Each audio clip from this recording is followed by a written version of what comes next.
So, we've hit a checkpoint in terms of autoimmune disease here, in that the amount of sleep is trending down into a much more manageable level. So, if you're unfamiliar with MS, celiac disease, things like that, or you've never had it before, something that I experienced was essentially sleeping anywhere from 12 to 17 hours, sometimes even 23 hours. And that is starting to level out. A lot of that is because of powerlifting, right? And the way in which I did that was Wahl's Paleo Plus and water fasting. So extended fasts once a month, anywhere from 3 to 4 days where you're doing nothing but drinking water. And then I throw a little bit of coffee in there because I like to live dangerously. I wouldn't recommend that if you have a super low caffeine tolerance. Something else I've noticed in terms of how I need to be more strategic with exercise selection and injury prevention now is that arthritis is starting to develop, started to develop in my knees and my elbows. So what we're going to do to negotiate that obstacle is much more active recovery. So 4 heavy weight sessions per week. And then we're going to have 2 active recovery days, where the only thing I'm going to do in this facility is just sit in the sauna and walk.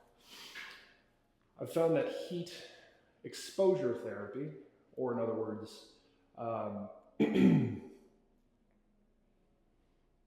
going beyond your body's limit of what it can handle in terms of heat regularly, for MS has improved my sight. So before, shit was very cloudy, and then basically before powerlifting, for 9 to 10 weeks, everything from the neck down was just this clumsy cloud of sensation. Like I'd just bump into shit, just retarded.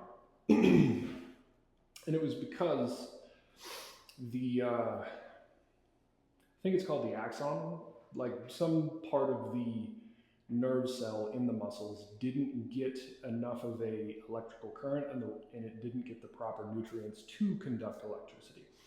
So in the Wahl's protocol by Dr. Terry Wahl, she talks about a TENS unit, and basically using that TENS unit to drive more electricity into the muscle, which eventually helped her get out of a wheelchair, right?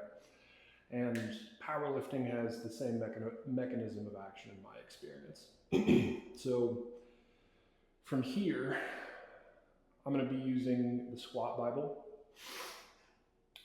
Dr. Stuart McGill's Big 3, the Knees Over Toes guide, and then probably, I forget the name of the guide.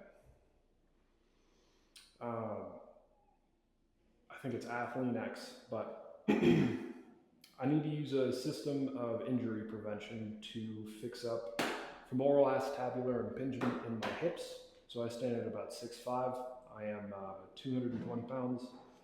So anytime I'm getting into a squat or a position to deadlift, there is a pinch on the inside of my thigh, right? My elbows, like the tendons and ligaments, all the connective tissue right here, needs to improve, and I'm going to do that with West Side barbells, dirty 30s. For the knees, it's going to take a little bit of experimentation, but it's basically going to be dirty 30s for the knees so that the tendons, ACL, LCL, MCL, like all of those things are as strong as the muscle. I also had a great chat with somebody who, like he was wearing an Enzer shirt, SPD elbow sleeves. We were talking about gear and the practical utility of it when it comes to hitting 12 wheels on squat. I don't think I've actually optimized everything I can optimize to start using gear, right? So we're not going to be on steroids probably for another couple of years, but it is an option, and who knows, maybe with the proper nutrition for cellular health, I won't need it. Thanks for watching. See you soon.